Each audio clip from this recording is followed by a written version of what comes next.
fifaliana indray tomboky lasy tomboko vavy no androsoanao tokantranonao amin'ity larobialina fotoana ifanomezanao amin'ny fandaharana sahila zao eto amin'ny fahitalavitra MBS ity arahanao mazava loatra amin'ny onjam-peo 95.4 FM ihany koa ary dia manasa sy manentana anao anaraka ny fandaharantsika hatramin'ny farany toy ny mahazatra miaraka amin'ny koety manolotra ny fandaharana ny namana sady mpanolotsain'ny tanàna rahateo Clémence Rarinirina miarabanao indray Clémence. Miarabanao namana lilira faralahy dia ankafaliana ihany koa no erabana sy tsy diana indray tokatrantsika manaraka sy tapaka ny fandarana sahila zao amin'ity alarobi alina ity tonga sondray nareo to anatin'ity fandarana ity manasanareo tsy saraka aminay hatramin'ny fiafaran'ny fandarana fa dia afinaritra fandarantsika manahoana sy manahoana marina firafitra izay fandarana izay namana lilira faralahy. Amafisiko le hoe mahafinaritra ary hafinaritra matiantoka izay tsy manaraka azy hatramin'ny farany manambahintsika toy ny mahazatra ho ampandrosoantsika eo rehefa avy eo anisany mampiavaka ny fandaharana dia ny firesantsika andro vaovao mafana rehetra misy eto amin'ny tany sy ny firenena fa amin'ity hariva ity any amin'ny tapany farany amin'ny fandaharana dia iresaka ihany koa izahay mahakasika ny raharaham-pitsarana izay misy ny mahakasika manokana ny namana Clémence Rarinirina ary etsy andaniny izay dia misy ihany koa ny fitoriana moa izay nitorinanay miaraka sika amin'ny rahavavy miaraka amin'ireo mpanolotsaina team dimy rahalahy dia iresaka mahakasika an'izay bebe kokoa isika satria dia hiakatra amin'ny herinandro io izay resaka 20 jona ny fotoana iakarana eny amin'ny fitsarana fa dia ho resantsika misimisy kokoa ny amin'ny farany fandarana fa andao arositsika avy hatrany ary ny vahiny Clémence Rarinirina. Ya mirabanao randria mamizafy ny asy fantatry ny maro amin'ny anarana hoe solona anarana hoe gona faly mandray anao mivahiny voalohany ato anatin'ny fandarana sahila zao izay rahana amin'ny tenako sy ny namana lilira faralahy amin'ity alina ity hitondra ireo famakafakana mikasika ny raharaham-pirenena ianao mirabanao tonga soa. Faly mirabanareo miravavy tompona andraiky ny fandarana dia mirabany koa ny mpanaraka tsy tapaka ny fandarana sahila zao ka dia sahy aritsika eny afa dia lasy zao. Ya alohan'ny ametrahan'ny lilira faralahy ny fantaina voalohany dia tsara angamba ny ampahafantarina ny mpijery fa igona na randria mamizafy iny asy dia mpikatroka tim tiako Madagasikara zany. Ary dia maha-olon-tsotra azy no ivahiniana anaty fandarana amin'ity androany ity fantaniana avy hatrany izy ity gona satria ady vombangany krijavola honika dia aleo avy dia pitsirina ny voamasony raha mafana be ny resaka ninidony izay fantatsika moa hoe lehibe indisy manosy be Elvilla ihany koa izy ity nisy ny fisamborana ary ao anatin'izany nisy folo hafa koa izay anisany voasambotra ny araka taminy mbola voatazona any hatramin'izao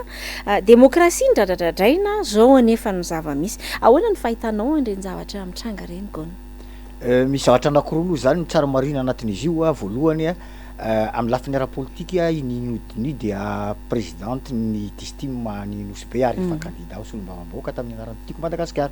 dia amin'ny lafiny anankiray indray mahataranaka zafiny fotsy azy dia miaro ny tany izay nosbe io zany dia raha niara tantara dia sakalava zafiny fotsy ny tompony dia izay roa zay mifameno fa tsy afaka misaraka de voalazanao tao hoe manahoana ny demokrasia raha resaka demokrasia zany aloha tsotra kely amin'ny tianako an'iny ny olona nanonga-panjakana na efa nanonga-panjakana dia sady tsy mandrara lalam-panorenana no tsy mandrara azy demokrasia sy fahafahana maneho hevitra kalalana zany zay zany de mahavaly an'iny ka raha mieritreritsika hoe nyresana ny demokrasia eto Madagasikara de tsotra ny valiny le olona mitondra fanjakana io olona efa fanonganam-panjakana de niverina teo tamin'ny alalan'ny doublon dia aza manantena isika hoe izy demokrasia vanina fa na ny lalam-panorenana izy aza nanao ny lalam-panorenana io inge izy nampantany hitankariny epoky tany izy ihany manitsakitsaka azy ao amin'ny alalan'ny fametrahana gouverneur izy tsy ao anaty lalam-panorenana kory ka mifanindry am'izay le resaka raharadonia fa ny tena olana am'izy io zany resaka tany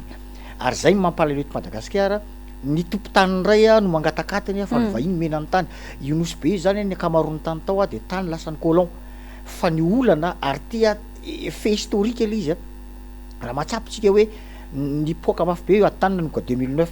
fa talohany 2009 tsy de nareaty tanytsika misy ihany ny atany fa vitsivitsy fa nanomboka 2009 mipoaka dia zao ny antony rehefa lasa ny première république dia nalaza be teto Madagasikara ny deuxième république nanomboka 1960 hoe zay manajary ny tany tompony tany dia tao anatin'izay koa nanao fanjakana socialiste tsika dia ny akamaroan'ny colon lasa daholo fa ny zava-misy zareo lasa fa le tany nijanona misoratra aminy ihany satria io lalàna io a lalàna frantsay efa tany amin'ny 1884 tany izy miteny hoe tsy azo esorona amin'ny olona ny tany misoratra taminy a raha tsy anaovana expression de nentin'ny frantsay teto zay lalàna zay a dia rehefa nazo fahalevateny-tsika de mbola lalàna frantsay io ihany mijanona teo fa tsy fanovana le izy a de hatramin'izao nge io mbola tsy miova e de rehefa lasa le frantsay tam'izany de le tany mijanona tao de le olona mipetraka nanodidina an'le toerana io a nampiasa tao am'le colon tao na najariny tany izy saingy tsy afaka namindra ny titre taminy izy zany sarotra be le famondrana satria tany misoratra amin'ny olona io mandeha amin'ny domaine nangenao de sarotra be tany misoratra amin'ny olona afindra aminao tsy mety nasiana hoe prescription acquisitive fa manahirana be de tsy vitan'le olona de raha manaraka tsika ny any tany am'izao fotoana zao a dia olona miteny hoe zay nge nanajary ny tany efapolo taona lasa zany hoe à partir any 1975 de am'izao fotoana zao a nanomboka 2009 vernety ny taranako ny colon mbola manana taratasy ara-dalàna izy a de zatra ataony amidiny ampanambola vahiny eto Madagasikara le tany de rehefa makany amin'ny fitsarana zay manambola zay manana taratasy ny tompony tany de ao le izy zay nyresaky mikasika an'izay indrindra mantsy gona isan'ny ahafantarantsika moa zany ahafantarany maro indrindra ahafantarany mponina nosy be an'iny donia fa andresanao teo ihany izy dia atao hoe mijoro a miaro an'ireo madinika amin'izay le hoe alatra tany izay ataon'ny mpanambola izay ao amin'ny nosy be Elville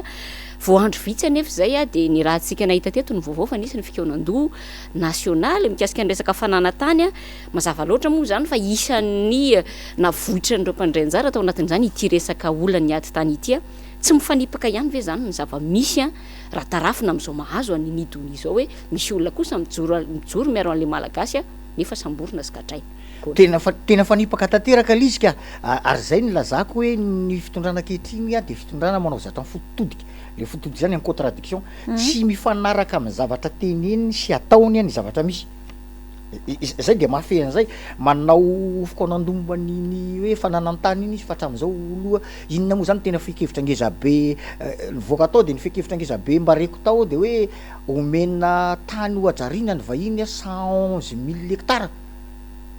10,000 sy ray alina sy ray tsy hectara omena amin'ny vahiny ka inona mahasamihafa an'izany kay a tamin'ny hoe saika niara asa tamin'ny Daio corporation malagasy tamin'ny andro président Ravalomanana de lazainy fa hoe mivarotra tany amin'ny vahiny de za miteny mahitsy mihitsy rehefa miresaka zaotra zany hoe enareo zany a ny zavatra efa nenjenareo tany aloha ihany ny averinareo ny dikany zany nareo zany tsy manan-kevitra ka ny olona tsy manan-kevitra asiana mitondra firenena ny tsara aminazy miala teo zay ihany miala teo satria enjenareo tam'izany fa ary anisan'ny nanongana président Marc Ravalomanana iny Daio corporation iny a fa izy averiny zareo zao izareo nanongana tam'izany laza fa tsy mety zany amin'ny mamerina ka ho antsika malagasy a de tsotra kely ny olona mamerina ny adson'ny hafa zay nanenjena ny hafa ny tsarana ny hafa averiny de tokony sazinina afolo eny na zato eny le olona nenjeny izy zany de amiko tsotra kely io miala teo fa tsy hainareo zany le mpona firenena tsy voafehinareo ny resaka fananantany io raha ny tena marina nge manahirana be tamina tely anankiray a de mitao amin'ny fitsarana tsy manaiky ananganana tribunal manokana momba ny aditany satria le aditany nge misy eran'ny Madagasikara de aiza zany zay nge tsy mampahomby an'io resaka paky io e momba ny corruption e eto Antananarivo misy a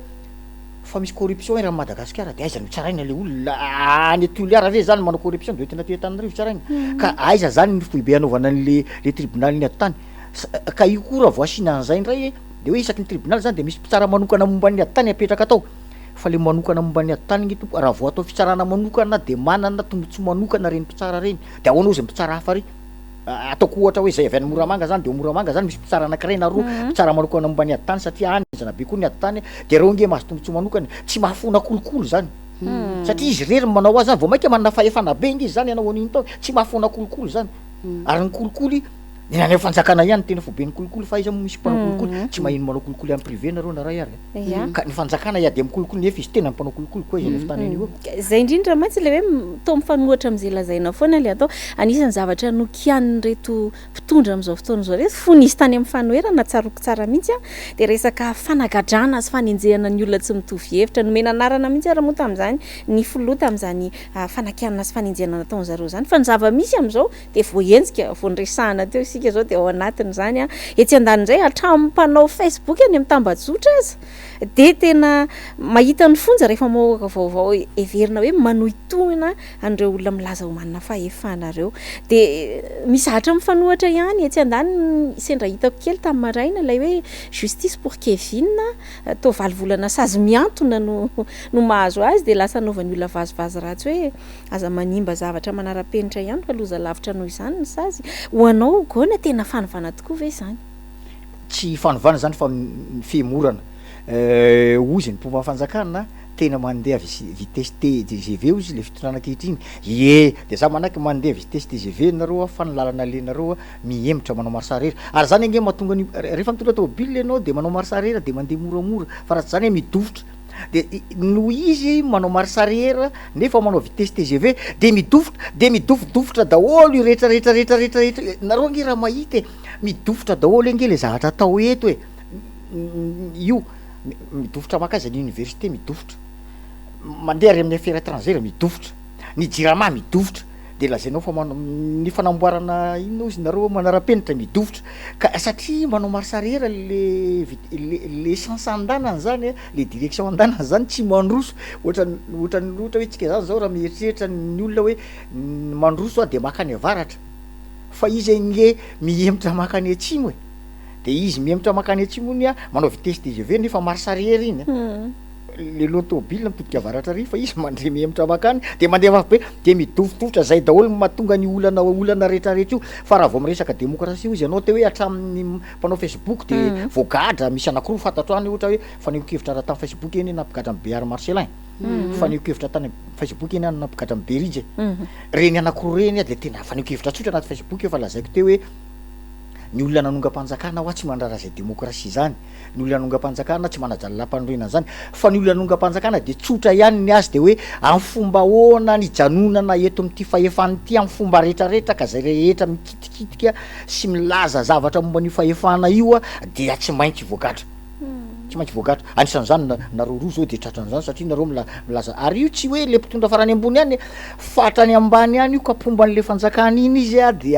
mitovy daholo de nareo roa zao voan'izany satria nareo milazany marina amin'ny commune urbaine Antananarivo de sasatra miakatra tribunal raha mahatoky le masa sasatra miakatra tribunal de hoe amin'ny 28 indray nareo hiakatra tribunal de nefa ianao nitory anazy de vao nitory ianao de inona milatsaka avy any hoe arovana amin'ny alalana ka horesantsika daholo mihitsy zay igona fa iteo moa tsika nanokafantsika fandarana resaka rahanosy be ny fisamborana ny donia de andehetsika resaka mena be fa natsidika teo ihany koa manara-penitra sy ny sisa Brown Zandary tokoa lazaina fa manara-penitra trano be ny kolotsaina sy ny serasera io amin'ny sary io lazaina fa manara-penitra miaraka amin'ny loko fotsy volomboasary volomparasy mitritra ary ahina irodana amin'izao fotoana izao zany zavatra rehetrarehetra izany nefa vao ataontsika hoe herinandro vitsymonja teo arinina avy tany miandro fanamariana manara-penitra avy aminao koa zay nahita an'iny sary iny tany amin'ny tambajosa serasera de nyme de zao ny fanontaniako hoe fangano nandalovana horohorontany ty toerany ity fa horohorontany moatra ny mardefy 7 mardefy Richter vao tonga zary ohatrany reny de amin'ity fanjakany ity any atao hoe manara-penitra de zay rehetra lokona orange sy iny ny anakiraha iny somary volomparasy iny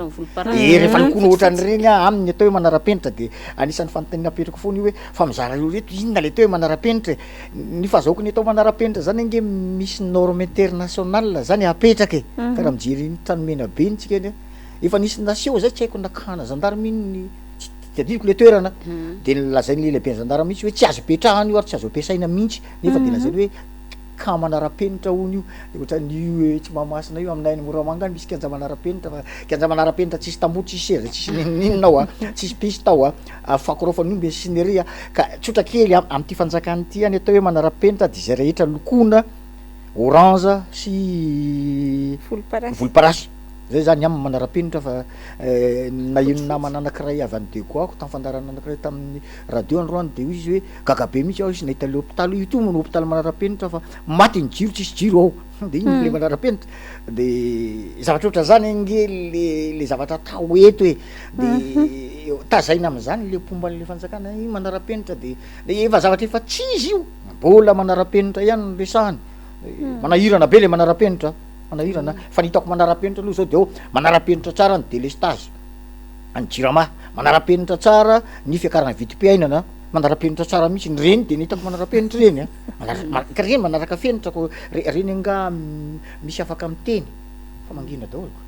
mangina samy mangina fa de magaga samy zakan'le zany am'le kianja ohatrany tsy misy vos efa elaela ihany nisy an'le hoe pepe manara-penitra ohatra tany Tomasina nisy an'le hoe pepe tsiry efa io mitritra teteny takehibe de nefa ny ohatrany tsisy vosazy to tsisy nina nefa de tena mpamatsy vola mihitsy nefa manao ny interpellation sy ny sisa bon amaranako an'izay miresaka an'izay sazy zay ianao fa tonga anaty lohako le izy rehefa nisy mpianatry ny université nitaka bourse tany Tamatavy a de maty moa le ankizy anankiray a paix son âme fa hoe voan'ny tifidranitra na vofe de niteninga prime ministre hoe iolan'ny bourse ny université de misy manodingodin'mbola 2 milliards mahery ao amin'ny université fa mandraky ty ny androany a tsy mbola nare nisy olona samborona tsisy a sa nareo fa nare tsy mbola nare de zao tsara navaloko ary teto amin'ny plateau ny tety misy nyresako an'izay hoe ka matoy ianareo miteny fa nisy nanodikodina vola 2 milliards tao kanefa sady tsy samboronareo fa velanareo any tsisy angety momba zany de nareo zany anisany mitskombakomba ary anisan'le manodikodin'mbola ao anatiny ao ka namaly nga prime ministre na tsy amaly de zay le izy fa raha ohatra ka tena nisy le izy de fa tokony samborona nge zany le nanodikodimbola tany université zay niteraka fahafatesana akizy niteny koa tao amin'ny intégrité moa ny anaran'iny le misy an'le ramatoa anakiraiky iny lehibeny de hoe ny fanodikodin'mbola sy fangalaram-bola teto Madagasikara nananganana le misy hoe recouvrement de avoir illicite vao tamin'ny tapabolana nga manao finanana le DG de hoe efa mahatratra 111 milliards d'ariary de gagabe aho hoe fantany zany le totalim-bola 111 milliards d'ariary fa le olona nanao azy tsy fantatra aiza koa misy an'izany matoa fantatra ny totalim-bola toko de fantatra ny nanao an'izy fa maninona tsy samborona de gadrainy ary zay ngeny nanahirana ny mpanao afera tamin'ny andron'ny président Marc Ravalomanana raha tamin'ny andron'ny président Marc Ravalomanana tompoko nisy an'izany efa voasambotra iny efa vita ny anketiny iny fa am'ty fitondrany ty mbola ataony ankety izy ny tombokalorato zay de tsy fantatra hoe raha ovina vita ny ankety fa de any iny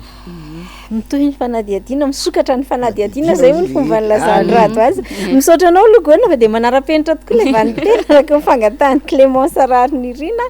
mieritreritra fotsiny le milliard de zany bombo officiel de range viditsika hoe milliard d'ariary ny écran place ny sisa tsy verenako tsony fa lasa litany le izy ny farany satria hoe iza no tsy maty manota ary iza no tsy mahazo manao nininy eto amin'ity tany sy fireneny ity fa lina be satria ianao de avy any amin'ny faritra loatra mangorogona de mino aho fa andrasan'ny mpijery any tokantrano toa ihany koa ny antany vaovao mahakasika ny lalam-pirenena faha-efatra amby 700 RN 44 tsy aivina ihany moa fa nampanantenain'ny filoham-pirenena Andry Rajoelina izy ty hoe tsy maintsy ho vitany raha tsy diso 7 volana no feptaona zay ny fampiresana tamin'izany fotoana zany ary de nifaritana tsara mihitsy fa etsy andanin'izay te antany zany hoe ianao mahita ny zava-misy any aiza ho aiza ary zany am'izao fotoana antsika miteny zao ny fahavitany zany lalam-pirenena fa 700 zany ny lalam-pirenena fa 700 aloha de faritana mazava satria sady tsy hain'ny mpitondra fanjakana tsy hain'ny mpomba fanjakana koa izy hoe atraiza le lalana io le RN 44 de miala amin'ny PK0 eo amin'ny Saile ao Moramanga le atsoniny ao Moramanga eo amin'ny azo midoroboka miala eo le izy dia mandalo Marovoay Moraranogara de commune na zay commune zany teneny koa Ambosary de commune Anandaingo fa amin'ny commune Anandilina Toby izy tsy mandalo amin'le tanàna fa ty atsinanany commune Anandilina Toby de tonga ny Vodiala de Vodiala mandalo ny tanànany Manakambahiny Andrefana de tonga ny Ambatondrazaka fa tsy mijanona amin'ny tanàna Ambatondrazaka fa mbola mitohy mandalo Ambotsilaozana Andreba Ambatsoratra Merimandroso de mpitany renirano-ny Mangory de misy tanàna maromaro Andrebakely Vomenakely Vomenabe ary any Vohitray vao farany zay any hoe RN 44 ho an'izay tsy mahay de zany hoe nilany tsinanana ty nilany tsinanana laotra iny zany alaly ny RN 44 daholo de le namboary de RN 44 io misy ohatr' zao fa vita goudron efa vita goudron fa ela filazan'ny olo hoe tamin'ny andron'ny gouvernement Taramanatsono nanaovana Vodiala Ambatondrazaka 520 km de natao tamin'ny andron'ny président Marc Ravalomanana 2004 Moramanga Marovoay 20 km ary hatramin'izao zay ny lalana hitako hoe mafy satria 20 km Marovoay Moramanga io vita tamin'ny 2004 fa tsy mbola mahita lavaka amin'ny onana razy nefa ny tôbily mandeha mi mavesatra amin'ny vary mpitatitra azo ny Fanalamanga ary nitatitra kromita fa mbola mafy be io lalan'io de le namboariny zareo zao io zany a zay lazaiko fa mariko fa tsy financement zareo financement banque mondiale io a fanomboana ny asa na tombony a fa io fa tokony natao talotana fa banque mondiale na financé an'io a le nataony a zany de zao portion voalohany a miala eo marovoay PK 20 jusqu'à eo mbosary PK 61 de io ny lazainy fa ataony anatin'ny 20 volana nanomboka tamin'ny nametraka amin'ny vaty fototra an'io izy a février 2019 angambany izy iny toy izy hoe dans anatin'ny 20 volana io vita zany hoe farafatarana zany io a tokony vita taty amin'ny faraparan'ny 2020 na fanomboan'ny 2021 taty fa vao tamy tapaboky naty hoe tompoko nataony réception technique an'izy a tara be zany a telo taonao théorina vao vita nanakianany solombavamboka fidèle an'io tsy hoe izy amboarina ary zay moko lazay tomba ty fanjakany ty hoe mialina onony toko-panohitra de tsisy olona ialina fotodrafitrasa sy fanjakana zany iza koa nde alina fotodrafitrasa sy fanjakana fa nareo miteny vitanareo anaty 20 volana telo taona vao vitanareo anenge le olana de misy portion faharoa ndray lazainy fa ho ataon'io miala hoe fa manomboka zany fanambony an'iny a miala aveo am'le mbosary jusqu'à teo vodiala izay zany le lalana amboarin'io fa le Ambatondrazaka hatrany vohitra io zay mirefy any amin'ny 7 kilometra tompoko koa tsisy resaka ka aza miteny aminay ianareo vitanareo ny RN 44 fa ny RN 44 vitanareo a de le portion teneniko teo hoe maro vao PK 20 jusqu'à eo mbosary PK 21 de atao PK 61 de ataonareo zany zao a le PK 61 jusqu'à ry PK tsy de tadidiko io vodiala io a PK eo am PK 120 io ngambany io fa za miteny fa tapotra mandanareo ty fa mbola tsy vitanareo ary tsy hainareo nitokana an'io a mandanareo tapotra 2023 nareo fa tsy ohatronareo 2024 mbola mitoly asa zay ny atao continuité de l'état de miresaka ny Ambatondrazaka ary ohatra mangorosy ny sisa ihany tsika nisy koa ny fampanantenana tokoa Ambatondrazaka atao mitovy amin'ny Paris efa misy Tour Eiffel ve zao efa manomboka tena natao hoe mandrevyrevy tsy manonofinofy hoe Ambatondrazaka ho Paris ary tamata vo miami de misy irany sareraky zay manao an'izao hoe ny boine no te garazy eny Tendokazo moa ny lamasiny te garazy hatrany bongo ka amin'ny fomba ahoana anaovanao Paris Ambatondrazaka Ambatondrazaka ngisy tsy renirano akory eo de mieritreritra hoe Paris zany misy lasaina misy renirano sa atao inona izy io zay le mampanofinofy ampitoerana fa tsy mahagaga zany no an'ity fitondrany ity fa ihetry amin'ny commune sy ara-monda sy soratra hoe eo ny anareo ny anandratra tontolo zao de tena manonofo tokotra nka ary de tena miteny fa raha nisy fanjakana nampanonofo olona aloha ity fanjakana tarin'ny président Rajoelina ty tena niaiky hoe zany de tena mampanofy fa de mahagagana hoe de tena mbola be de be tokotra manonofy fa de aiza re tompoko de anatin'ireny votranao nesinao soratra hoe eo ny aran'andratra ny nofony zao tontolo zao ngam mitovinofy aminao daholo izao tontolo zao io samy manana nofinofisany any de zay tiany nofy zany de ndana makeo amin'ny devant commune Antananarivo io de eo nareo manonofy ka de nampanonofisana ny tany aloatra mangoro tany Ambatondrazaka atao Paris efa miasimba aloha ny fahafantarako ny tanàna Ambatondrazaka be de be ny lalana potikisity ty le ny cyclone sy orana be iny de be de be ny lalana simba de ity fanjakany ty koa moa de spécialiste an'le manao an'io lalana pavé zato metatra io mavarina ana mihitsy ny inona ary tena anatin'ny sainy zareo amin'izy io fa zako tsy tena hoe miniminy foana fa ndraindray mieritreritra hoe misy resaka finoana hafahafa ny anaovana an'ity de any Ambatondrazaka misy lalana pavé 100 mètres de any Moramanga misy lalana pavé mandalo antsena 100 mètres de Nosy Benala Sina 100 mètres de raha Madagasikara chef district sy commune 100 mètres zatra ohatran'izany aloha misy any fa nikoatrizay tsisy Paris zany any de ararotana ihany koa satria menimenina ihany koa ny mpamboly any amin'iny faritra loatra mangoro iny am'izao fotoana zao ny amin'ny hoe ratsy be ny vidin'ny vokatra tsy voajery ny fitondrana raha teo vao avy nanao concertation nationale mikasika ny resaka fambolena tena mijeran'izay tokoa ve andriamatoa miasy ny magaga de ty fitondrana ty zany fitondrana tsy ampifandaniana hatrany ambolohany tsy nieritreretiny mihitsy hoe 80% ny gasy io ny mpamboly ary Madagasikara de pays à vocation agricole fa nanamaky anazy de nanao manara-penitra de nanamaky anazy nanafatra 20 sambo de zako teneniko mahita an'ireny amin'ny tambajotry serasera zao navalako anazy angatsy ampindray le 20 sambo hoe rehefa tsy ampiny anda manafatra 70 sambo fa nampiny fa aza manadalany tantsaha ianareo any Ambatondrazaka loatra mangoro am'izao fotoan'izao ny vary any alaotra manodidina ny fitonjato sy arivo ny kilona vary fotsy vary makaloika io de ny vary akotry misy vary akotry maina de lena manodidina ny arivo mahery kely eo fa tsy mahaleo sara ny ange ny vidiny raha mahino an'izany tsika de tsika hoe to lafo ihany izy zany raha ohatra ka any amin'ny tatsapamokatra izy no fitonjato sy arivo ny kilao fa tsy mahaleo sara ny vidiny satria zao ny vidina zesika rehefa tonga fitaopambolena de mividy zesika urée engrais ny olona fa ny vidina zesika nge teo ny saky anankiray nge tafakatra 7 sy 7 alina sy 2 hetsy 7 alina sy 2 hetsy lafo zany de ny karaha mampiasa manao ny asa rehetrarehetra satria karaha maina daholo de miditra faty antoka fa ny pijiriky ary mahazo tombony be dehibe amin'io ny pijiry bokatra zany mahazo tombony be dehibe ary manahirana koa mbola misy toe-tsaina tokony elanay avy any amin'ny faritra iny zany efa mikaram-bary io de zao rehefa miakatra zao ny vary de tena mirobaroba be manararaotra tonga any ny artiste de mirobaroba be manao fandanina miopapana de rehefa tonga avy eo any maitsoatra de tonga ny maitsoatra fitaopambolena de tsy manambola de mindrambola any amin'ny sekam any amin'ny otiva any amin'ny banky fa rehefa tonga ny fitaopamikaranto zao de tsy maintsy averina ny vola amin'ny banky de miverina zéro foana zany tsy misy tombom-barotra misy fa de ohatrazay ka za eto manentana atsika mpamboly tsy any faritra laotra ihany fa faritra Moramanga era Madagasikara mihitsy aza de mirobaroba ry tompoka rehefa tonga fitaopamikarany marina fa avy amin'ny vary daholo ny vidianantsika zavatra ilaina fa mba maiza mikajy ihany tsika fa ararotin'ny olona ny fahasarianana itsy andany efa manao tena marina zany zavatra ohatry ny lasa fijery mahazatra rehefa makany ambanivohitra tokoa ny mahita an'le vary be dehibe midy anaty trano de hoe tsy azoko tia ndraiky fa vary ny banky matsiaro an'le resaka ao fa tsy any aloatra rehetra fa manerana ny nosy de tena tsara tokoa zany fanovana toe-tsaina zany fa ny resaka lalam-pirenena tsika teo RN 44 de atreto tsy ihany fa tena sahirana ny olona zany amin'ny resaka fivezivezena no faratsiany lalany farany teo vao tsy ela Fakomaly tany Antsirabe fa tena sahirana etsy Antsirabe fa tena efa hoadiny 5 latsaka vao vita ny lalana nefa lalana kely 100 kilometatra inona ny antony raha mandeha mafy ny fiara de mitotona mafy be vokatry ny lavakety seroa singantsika amin'izany zany RN6 zany RN6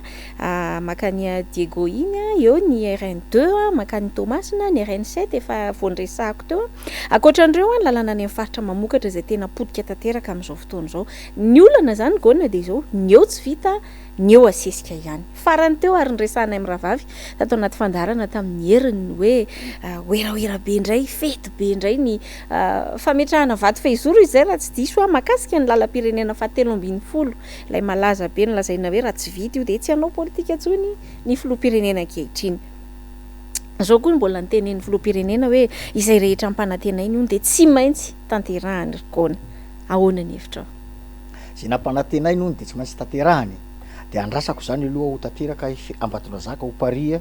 ary Tomasina ho Miami tsy Miami zany tanàna ray manontolo fa tsy le moron-dranomasina kely rio Paris zany tanàna ray manontolo fa tsy ze lalana ray no ataonao ao ka de za zany miandry an'izay fa mikasika ny lalana eto Madagasikara aloha potika daholo raha tsy ame ohatra fa akaiky anary feviko Moramanga Tananarivo tompoka RN2 110 kilomètre taloha io tamin'ny lalana tsara ary tamin'ny andro fitondrana teolo Marakaravalomanana de azo ataony manao an'io adiny ray sy fehefany fa amin'izao fotoana zao miala Moramanga Tananarivo adiny 4 vao vitanao lalana 17 kilomètre nefa iny ny artère principale Madagasikara iny tena iny lalan-drah be ny Madagasikara RN13 am'izay voalohany aloha efa tara aloha ngiafoloha satria izy niteneniny hoe zay mpanantena tsy maintsy tanterahana iny ange de hoy izy hoe raha tsy na mefem-potoana izy hoe raha tsy manomboka amin'ny fanombohan'ny taona raiky 20 sy 2 arivo ny fanamboarana ny RN13 de tsy hanao politika intsony izy efa tara herintaona zany le izy zao herintaona sy tapany zany le izy zao de za zany miantso anao Andriamatofoloha satria zay teneninao de tsy maintsy tanterahanao de zao ianao zany de tokony tsy manao politika tony ary tokony tsy mirotsaka tsony ao fidianana manaraka satria efa tara ianao ny olona tara zany anga raha manao fanadinina ve tara de tsy tafiditra anaty salle d'examen ny olona tara manao examen zany efa tara herintaona sy tapany ianao zany de ka ny tara de voasazy de ianao zany voasazy ianao raha teo ny teny hoe zay teneninao de tanterahanao de zao tanterao ary ianao zany am'janotsy manao politika zany fa tara ianao ny RN13 RN13 io de tanatin'ny 11 fed io efa vita sony tany amin'ny 2008 fa ho amboarina nomboka 2009 ary izy amboarina tsy lay tapany kely ery marina fa le RN13 io de miala avy any Fort Dauphin jusqu'à atreo Iosy eo amin'ny 500 kilomètre eo le izy de ilay amboarina zao nanaovana oeraoera fety be iny a de miala ho faradofay atreo ambovombe io lalana io tompo koa de fa lalana vita goudron nandeha tany voalohany ako tamin'ny taona 1998 décembre 98 fa adiny ray sasany a nandananay avy eo Taolagnaro jusqu'à Ambovombe satria lalana goudron izy tamin'izany niverina nandeha tany farany ako 2008 fa mbola lalana goudron no hitako tao fa izy io apotika am'izao satria tsy entretien ka ny lalana rehefa tsy entretien de potiky dia lasaiky amboarina tam'le 11e fedy a izy rehetrarehetra traty osy saingy zao anono fanonganam-panjakana zay nataony mpitondra kehitriny ihany a ary tsara ho fantatritsika afany amin'ny faritra tsy misy mpampiasa an'iny lalana izy zany a fa sao de hoe tsy mahafantatra zany ray dia tapaka ary le 11e fedy tena foana mihitsy izy ho an'ny Madagasikara fa tsy hoe tapaka de averina fa tsika zany zao tsy haiko hoe fa négosy ny 12e fedy ve zany fanjakana sa tsy niny hatram'izao aloha tsy mbola mare ny fedy iny fa iny rehefa tapaka de tonga de samy mialana iny dia ny fana négociation nataon'ny fitondrana SVM tamin'ny andro ngara-jaona romampianina nazahoana financement an'io a mitetina eo amin'ny 23 tapitrisa dollara izy zay raha tsy diso ny fitadiko a tany Côte d'Ivoire ny soniavina lizy a ka atao miaraka amin'io réhabilitation zany réhabilitation n'io tapany RN3 izy io a zay eo amin'ny 100 kilomètre eo Ambovombe Taolagnaro ny tapany RN6 miala eo Ambanja hatrany Dego zay zany le ao anatin'ny financement iny raha ny tokony ho izy io a raha nahay zany ny fitondrana radio le satria zay nge nahatonga anazy ny teneny oeraoera amin'iny hoe rehefa tsy manomboka ny RN13 de tsy anao politique etsy satria fa fantany tao nge io e fa le fanomboana ny asa zany no tsy nanomboka alohany satria ny antony tsotra kely a 2018 nisy korotana ara-politique teto avao nandalo élection tsika eny a financement ohatran'ireny vao mikorotana ara-politique anao de ajanony aloha iny de raha ny tokony izy a raha nahay nanohy an'ilay continuité de l'état sy ny négociation zany fitondrana radio efa tokony tany amin'ny 2020 iny efa nanomboka fa manino zao vao nanomboka satria tsy mahavita amin'ny négoce hoe zany zareo hoe de io le atao io a de réhabilitation ny RN13 aveo Fort Dauphin jusqu'à Ambovombe fa ny Ambovombe jusqu'à ty osy zany de lazay ny atao amina financement RPI ony le izy de mba manontany tena ihany hoe le RPI zany financement interne manana vola 4 milliards ka zany le fanjakana nanaovana an'io de ore olona karaman'ny mpanao entretien feraza migrevy migrevy reo tsy voaloha ny bourse ny mpianatra rio mimenimenina ny karaman'ireo resaka lalana fotsiny resako ny karaman'ny le mpandanja camion zay mampiditra vola tsy voaloha ka fomba ahoana no anaovanareo a amin'ny financement ny RPI lalana 400 kilomètre mahery io a ary lalana tanimbola tsy ary natao goudron iny andre mandeha ary sa otrombiso nanana bidézera andre mpandeha ohatran'ny lalany nosy benala ataoko exemple zay tamin'ny volana septembre angambany a de nitrombisina natao terrassement ohatry natao terrassement ny lalana nosy benala de izy a tamin'izay taonareo an'io de vao tonga nirana de samy miala eo fa niriatany nirana tamin'ny sikilona nay vita tanteraka izy de ho atao an'izany angambany atao an'izay de eo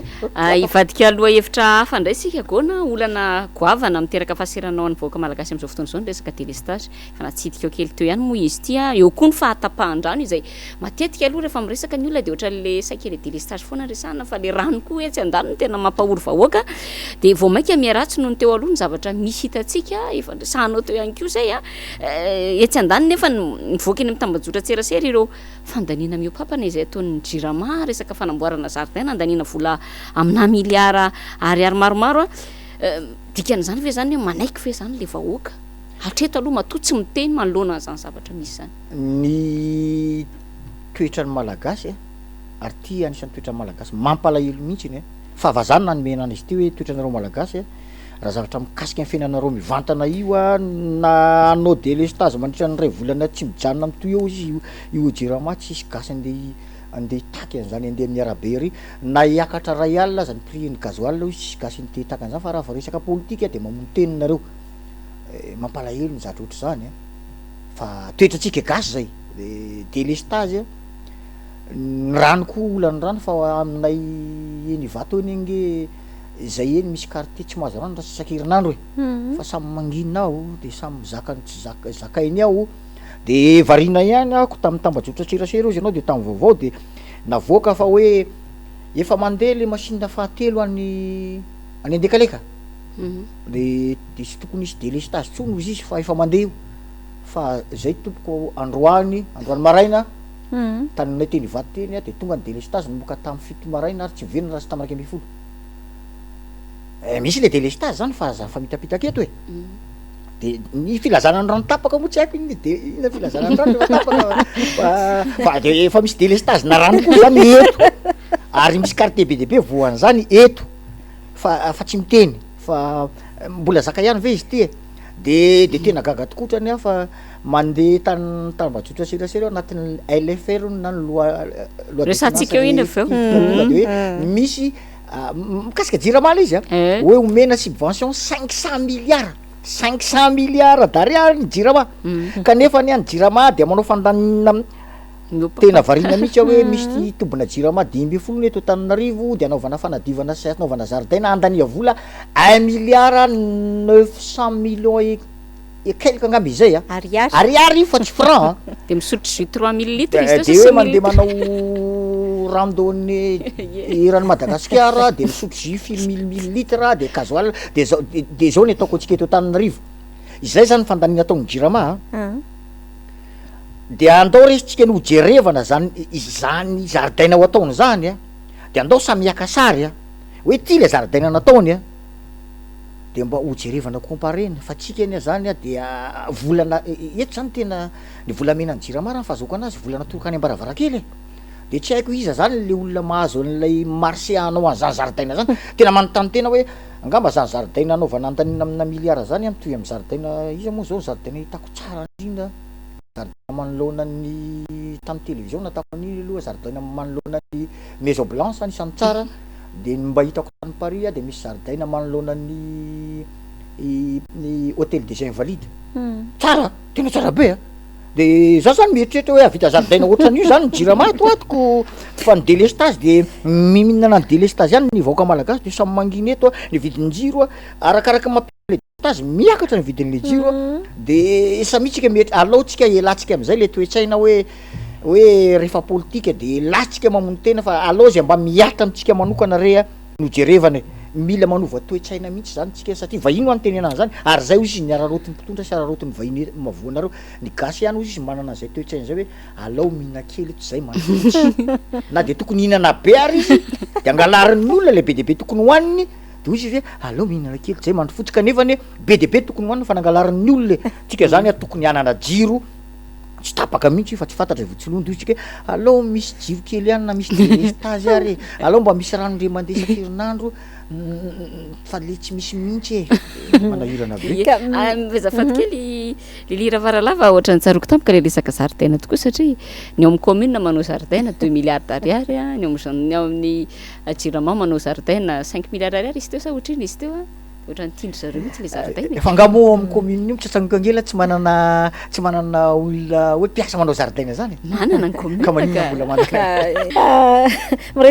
miresaka délestage tsika de mietrehitra an'le resaka angovo ary izy mianada hoe be de be koa ny any amin'ny faritra no mbola hoe groupe no misahana an'izay famatsiana herinaratra nisy tokantrano zay anisan'izany ohatra ny tany miandro vazo sendra hitako sy ny sisa ary mazava loatra fa tsy maintsy mifamatotra amin'ny resaka angovo zany ny fahatapahan-jiro raha pitso raha afaka pitso ihany koa eo indrindry tsika azo antoka aloha zany raha ny resaka mandeha fa tsy maintsy hiakatra ny vidin'ny solika gona androany zao a de nisy gazety anankiray izay nitatitra fa ampiakatra ny sarandalana ho 1000 ariary 1000 ariary ny taxi be raha araky ny fivoriana izay nataon'ny UCTU omaly eo zany de te antany anao hoe ahoana ny fahitanao an'izany ary inona no mety ho fiatraikany zany raha pitso raha afaka pitso ny fiakaran'ny frais ny taxi be de izay ny atao suite logique zany hoe zavatra mitolo fotsiny ihany iny satria rehefa akarinao ny solika de miakatra ny coût de transport de ka satria ny olona tsy te ho faty antoka eo de akariny ny frais ny transport zany zavatra logika be zany de io fa préparation morale io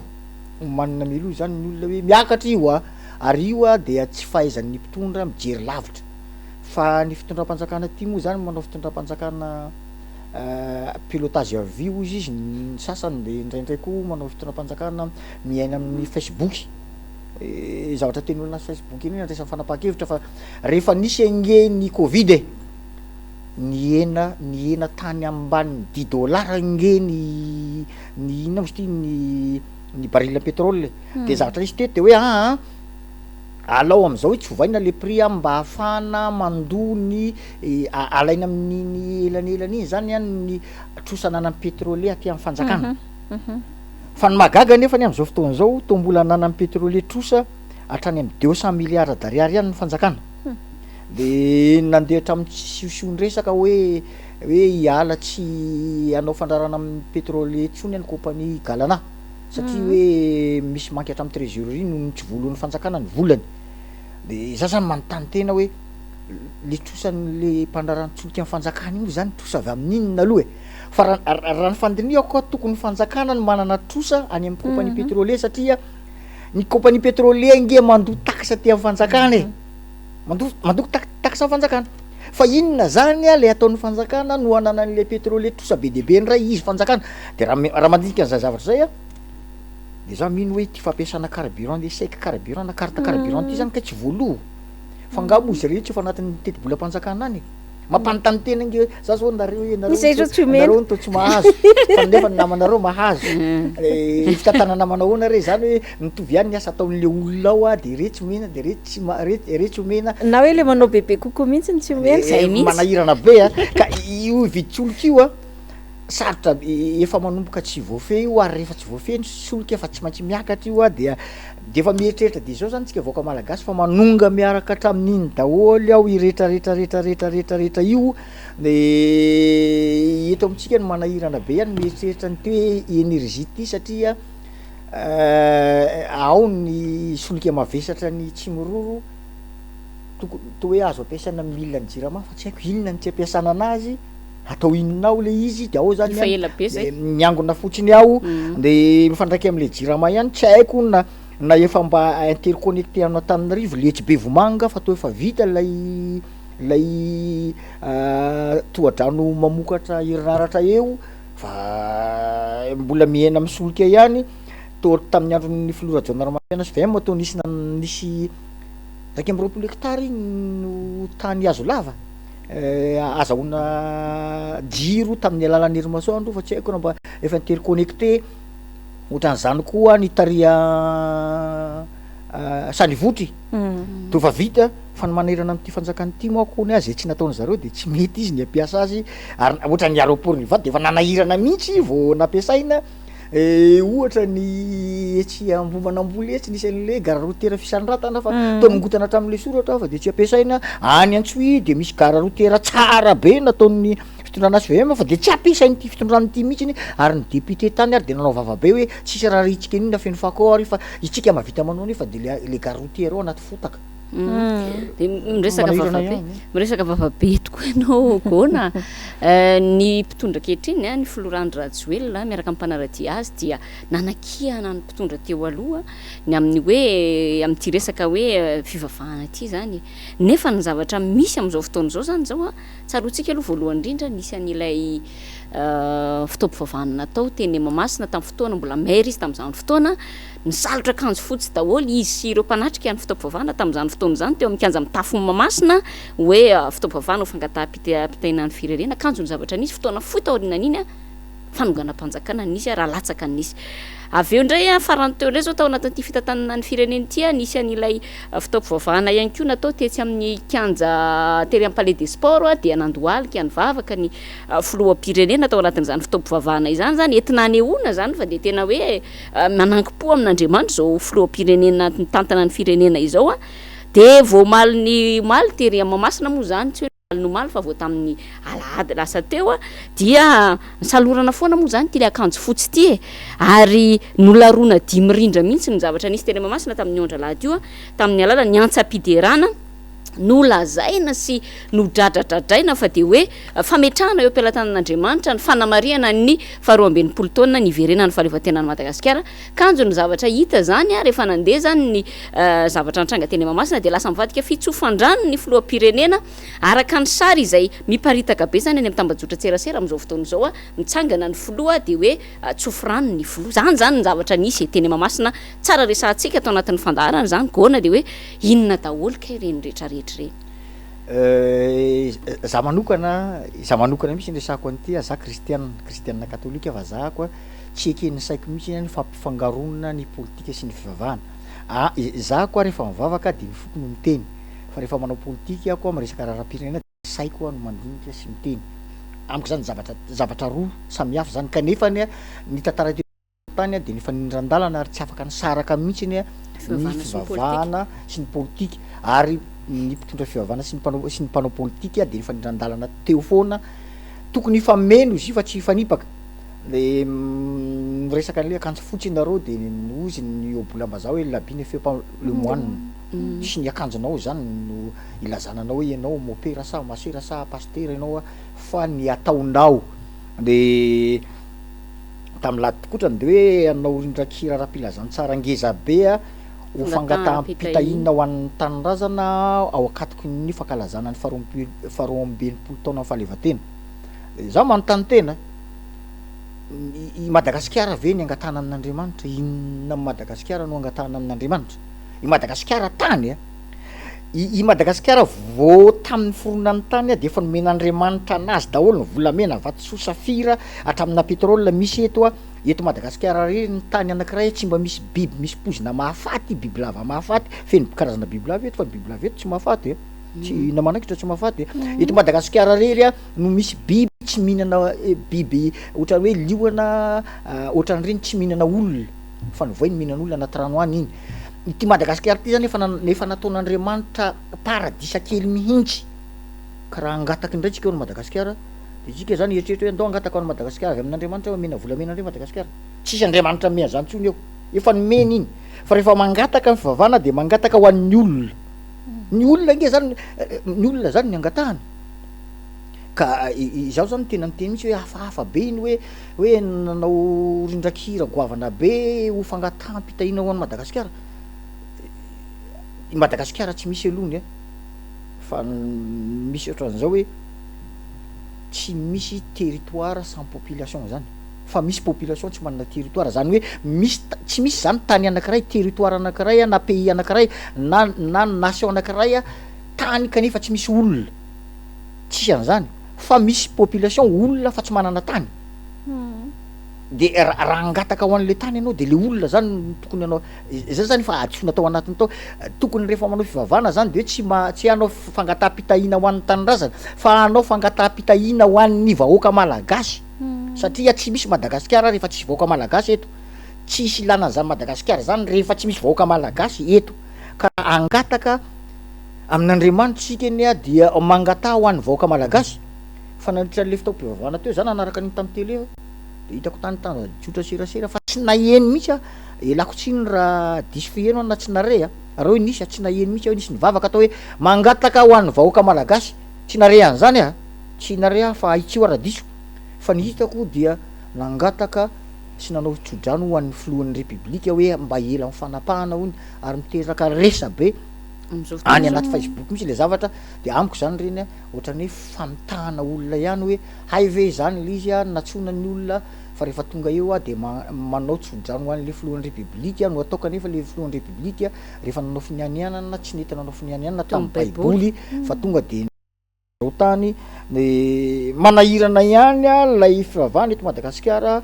fa za tena mateny ohatra zao misy indraindray hoe fa isika gasy ty re olona tena maninona loatra isika ny razambe tsika ny mbola sy koa ny fivavahana kristianina nefa nafantaran'Andriamanitra tsy ny fivavahana kristianina nanao an'izany hoe matahoran'Andriamanitra tapon'lo zany fa efa ny razana malagasy nefa an'izany fa rehefa tonga teto ny fivavahana kristianina de am'izao fotoana zao tena malahelo mihitsy mahita fa ny akaikina ihany misy afrikanina de ny afrikanina zay tsy velona tany tany razan'ny tany no ampianatra atsika ny fahamarinana sy ny fahalalana an'Andriamanitra tena malasa saina ihany mieritreritra an'izany hoe fa de ataon'olona zay tiany anaovana anazy mihitsy tsika malagasy ty fa raha ny fiangonana sy ny fivavahana no nampandroso Madagasikara ty tokony tsy misy tsy laza hoe tsy misy fantrana fa ny fantrana izy foana fa tokony tsy misy insécurité ny goavana be ohatran'io voandroany zao mahita tamin'ny Facebook hoe tany Vonrozy de misy zaza 5 taona efa afaka ny masony de nariny tao anaty WC fa mbola velona le zaza tokony tsy zatra ohatran'izany zany tokony tsisy an'zany fakana zazavarira zany fianakavianako akaiky tamy sety juin teo a tany Moramanga avy niasa tany Fanalamanga izy akizy vavy 20 taona maty de tsy tataony fony de nitoyany de le lazainareo teo hoe mbola atao ny fanadiadina mifandray am'zany de mbola atao ny fanadiadina de atram'izao zany aloha zany atraiza mory tompony andraikitra ny fanadiadina tamin'ilay hoe fakanakizy teto Antananarivo de hoe ozy ny tompony andraikitra ambony amy gendarmerie hoe mifandray am'ilay fivarotana rongono mahery vaika de zao mba fanontaniana an-tsaiko hoe nividina 1 grama am'le cocaïne atao lafo be de zavatra vidiny lafo be sy amidiny lafo be ve de andeha atsindrony gratuité ary amina tanora ary satria hoe nasina cocaïne sa natao inona le akizy reny de atram'izao de hoe mbola mitoy iny fanadiadina de za tena miandry mba ho isy valiny mazava le fanadiadina fa tsy hanao ohatran'ny fangalarana atao rapaty atram'izao tsy hita hoe atao inona le izy de natao aiza de natao inona tsy ohatran'io varira io fa maro ange zay akizy varira nalaina sy nalaina voamaso fa mandraky tiany androany am mbola tsy nare asa nareo mravavy rehefa nareo hoe izy io ny alaina de anaovana anitsy na le fa exportena makaria de izy le pakanazy tsy mbola reko a de za zany miandry ohatran'ny lay lazaintsika teo hoe misy détournement amina milliard tany amin'ny université ao mandraky ty androany tsy hitako le nakanazy a de ohatry zay foana le zavatra eto de tsy haitsony a misy soratra masina milaza hoe sambatra ny firenena manana ny Jehova ho Andriamanina fa ny fanontaniana hoe tena fivavahana marina araka ny tokony ho izy ve no atao a tsy ho diso velively zany tena Andriamanitra zany fa ny intégrité any tsirairay am'ilay izy no mamaritra n'izay ampivaly na tsy ampivaly an'izany a fa dia lay firenena tenenin'ny baiboly tsy lay tany fa ny olona zay indrindra satria tsy misy firenena zany raha vao tsy misy olona tsisy misy olona fa tsy manana firenena apatride fa ny firenena tsy misy raha vao tsy misy olona ka raha miteny baiboly hoe sambatra ny firenena manana Jehovany Andriamanina de lay olona zay indrindra fa tsy lay firenena zay indrindra tena marina be mihitsy ay fanamarian'izay de miresaka olona indrindra sika eto de miresaka an'le mamasiny ianareo mianada de izao ny zavatra ohatran'ny tsikaritra am'izao fotoana zao hoe lasa tohatra ny resaka manipulation de masse alako tsiny le teny frantsay no to heverin'ilay fitondrana ankehitriny handrebirebena sy hanodikidinana ny sain'ny vahoaka miresaka mantsika teo hoe fivavahana sy ny sisa fa alohan'ny andinana n'ity fandaran'ity vao nahita indray zao olona mianaka very omaly le reniny sy le zaza de mbola tsy hita hatramin'ny nandinana ny fandarana aloha zava-misy zany nefa ny hatreto zany de ohatrany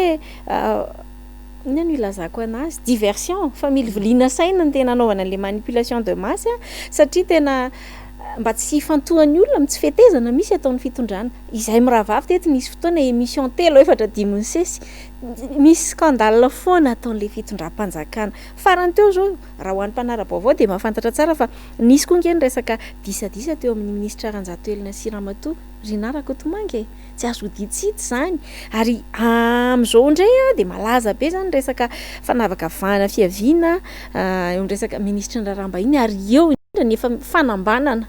hanao fitokonana anagrevy eo anivony zany ministera izany ahoana gona no andikanao andreny zavatra rehetrarehetra reny le hoe toa vilivily amin'ny zavatra hafa ny olona tsy hijerevan'ny olona le tena tsy fetezana marina misy ataony eo anivon'ny fitondrana ty fitondrano ty aloha zany de tena spécialiste mihitsy ary tena hainy lay manao manipulation sy mampiasa an'io fitaovan-tserasera io tena hainy mihitsy le izy efa maraka koa ny olona ka io kosa aloha de misy foana ny atao hoe revers de publicité nisy boky namena anazy zay fony nianatra tany Paris aho de zao ny titana izy hoe cette publicité qui nous dérange de tenin'io boky io hoe rehefa tsy tianao fantatra zavatra anankiray ny produit anankiray de aza tenenina mihitsy iny produit iny na ny maratsy azy ary fa arakaraky ny tenenanao an'iny vao maiky mampalaza azy sy manintona ny olona hitady an'iny de le produit anankiray anisany eto Madagasikara tenenina foana isan'andro tsy nisy fotoana tsy nahenoko teto Madagasikara noko 2009 ny anara président Karavalmanana tsy mbola nisy a fa na io gazety na io télé na io Facebook de mahita foana isan'andro de io zay ty zany président Marc Ravalomanina zany le produit aza tenena fa araky ny tenenana ho an'io isan'andro ho maika hitadiavin'ny olona de ity fitondram-panjakana ty a lôjika be mihitsy izy satria hoy ny tale général ny kolotsaina hoe raha inga Paul Rabaro izy mpampianatra sisy mpampianatra ny lany filohan'ny république de ny fampianarana jereny voalohany de ny tantansain teo daholo izy satria izy ngia Ravalomanina avy amin'ny tantsaha de ny tantsaha ny jereny voalohany fa ity fitondram-panjakana ty izy graduela izy a dia mpanao lanonana mpikarakara lanonana fa izy tsy ny teny hoe DJ fa mpikarakara lanonana de tsy nitohizany tohiny de lôjika be a fa mifototra amina resaka ohatry zany le zavatra misy eto ikanja io nge fanaovana lanonana rehefa manao zavatra izy de misy lanonana be de rehefa manomboka sarotra be le fitantanana de mahita zavatra amily voliana ny sain'olona ohatra ny le mpitondra zavatra lôjika be ny fitantanan'olona amy zavatra ny anarany zavatra ohatran'izany ianareo ve de ho gaga raha nahita ny teny misy serasera fony izy mbola mpanao gazety mpanohitra de izy hoe ity délestage ty a de tokony ary miantson'olona mihitsy io andao ilahatra eny Ambohijatovo fa za ozy anisan'le hoeny fa rehefa tonga tao fitondrana nga izy zavatra hafa nge nyteneniny ary tsy miresaka an'iny izy fa tena zao tagna maro de inona zavatra hafa mihitsy mifanohitra amin'iny ny teneniny de ampifandraisiko am'izay le izy hoe ity fitondram-panjakana ty a le fitondram-panjakana manao zavatra mifototodiky be dia be ny gasy tsy mahazo an'izany teny hoe fototodiky zany fa en contradiction le izy hoe hafa le teneniny a de hafa ny ataony hafa ny eritreretiny ale a de hafa ny lalaka leny a de lasa ohatran'io io a mifandipandipandipatra be any daholo de manontanytentsika zao hoe resa be a ny raha rinara kotomanga sy ny ministra Ranjatoela ministre ny transport de nanao conférence de presse interposé mihitsiny a de fa mangovango tao a de samy navitany azy de samy mangina mipotra indray ministre tsy renao ny ray iny fa nakaiza de tia ndray a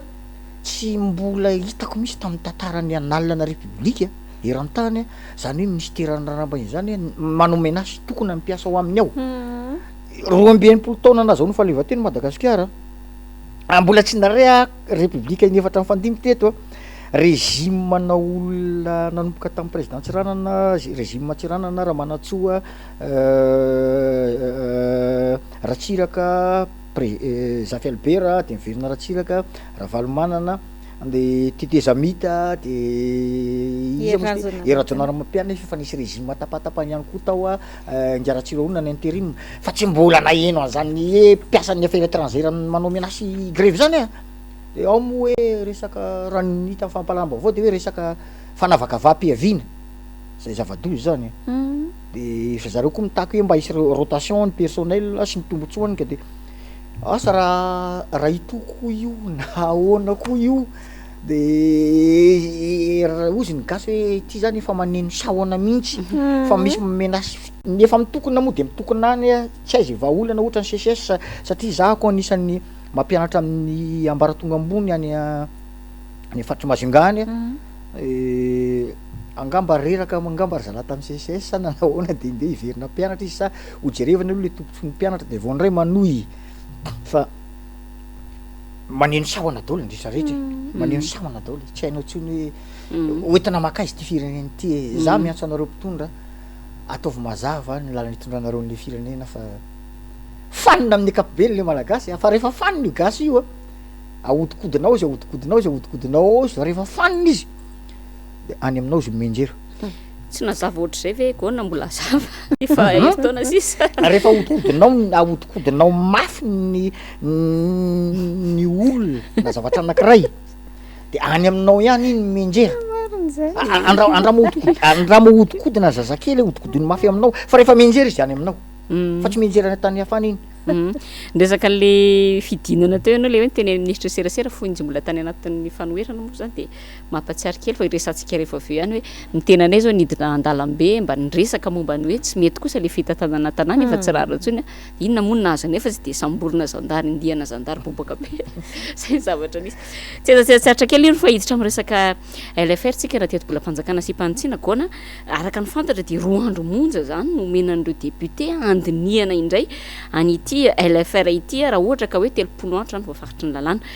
ary ny zavatra misy tao anatin'ity fitondrana ity de ohatran'izay foana ny zavatra misy iainandreo député a na LFR io na LFI a de ndrasana amin'le fotoana tongotra kely efa ran'ny fivoriana ara-potoana zay vao alefa ho aroso a izany lalàna izany a inona no ambatik'izay zay ny fanontaniana tiako apetraka aminao ny ao ambatik'izay a de tsotra satria izy a toetra ratsy ny solombavam-baoka fa zay efa nandritra ny fotoana sy teteny tsy mba zaza de za rehefa loi de finance tsy mety manao voty afa mivoaka za zany tonga eo fa rehefa atao am'izay le tsy angatany navoaka satria zao nataoko nisy namany teny mena voaka zaho tsy Einstein aho ka mpamakinareo boky 6000 page anatin'ny 4 andro fa raha kely nge 6000 page iny de misy chiffre be de be ao anatiny ao e de ahoana ho any amakiko an'io 6000 page io anatin'ny 4 andro ka za nga Einstein fa io a efa fantako na tsy andany an'io a zako de laninareo foana milaza maro nisa io de zay a zay ny fandeny fantatry ny any amin'ny gouvernemanta mihitsy hoe nandroany arivo atolotra ao a de laniny maro nisa pomba ny fanjakana IRD foany io misy député tsy mamaky an'io akory ao na ndray maraina azy raha nytaninao izy hoe inona ny votoatin'ity na lay boky anankiray milazalaza le andinidininy lalàna izy a mba ndramo moa rehefa mahitinareo de anotanio anazy hoe inona kay milazainy le andiny voalohany le lavabe iny mako annexe le chiffre be iny fa le tapany ray iny kelikely eo izy iny le misy le andinidiny lalàna misy ohatra hoe andiny fa zao de ohatra hoe akarina izy de ampidinina izy de anotanio anazy hoe inona soratany le voalohany iny ana TLFR iny fa za mino 95% ndreo tsy mahafantatra mihitsy namaky ny akory ao tsy vakiny akory le izy fa rehefa hoe lanina teo velesiny mafy be le tabra de manangatana izy ka efa fomba ratsy zany de fantatry ny any amin'ny gouvernement zany de ararotiny fa nivokatry zay a le firenena mandeha any amitsy lasa any amitsy izy a le fitantanana ny firenena zay nivokany de eto zany de mba manentana ihany koa nareo solombavam-bahoaka io re aza de metyetra am'le ohatra hoe maro nisy fa nareo nge natao anara-maso hoe za mako miome mihitsy rehefa anao fianana amin'ny gouvernemanta zao zareo ro tsy haiko manomboka amy latsinainy de lasa ndray le hoe misavanao makasitraka anao andre matoministra mananana de ty teneniko amina olona foany ty ny fanjakana tsy raha aman-dreny zany amiko ny fanjakana tsy niteraka anahy koa ko ray aman-dreny koa fa ny fanjakana de mpiasan'ny vahoaka tsy nisy mpiasan'ny olona ko lazany fa ray aman-dreny iza zany ny patron de le mpiasako indray lazaiko fa ray aman-dreny koa izy zany aloha de zavatra nazeziky ny frantsay teto tamin'ny fanjanahany tany iny hoe ny fanjakana de ray aman-dreny de ajao sy atahory fa ny fanjakana tompo tsy natao atahorana fa lazaina se itsy izy rehefa tsy mety ny ataony za io de teny mizatra teny koa fanjakana hoe nareo député aza mba manao an'izany hoe aizany avakinareo zavatra 6000 page de olaninareo dika zany zany laninareo fahoany ihany nge zany iny de hoe makasitraka fanjakana amiko milaza hoe akasitrana fanjakana fisolelahany zany satria ny mpitondra fanjakana rehetrarehetra de ozy tsika hoe mpiasam-bahoaka fa ny mpitondra fanjakana tompokoa manomboka raha olom-bofidy izy manomboka amin'ny segondra nanaova finianianana raha manao finianianana izy na manomboka ny fotoana nandraisan'le fahefana na olom-botendry izy na olom-bofidy dia voadidiny lalam-panorenana manomboka any amin'ny lalam-panorenana ka hatramy amin'ny lalàna farany kely reto Madagasikara tsy maintsy tsy devoir io a fa obligation tsy maintsy manao zay ampandrosoana ny Madagasikara tsy maintsy manao zay ampilamana ny fiarahamony eto Madagasikara tsy maintsy manao zay ampiadana ny vahoaka malagasy fa rehefa tsy mahavita an'izay ny olona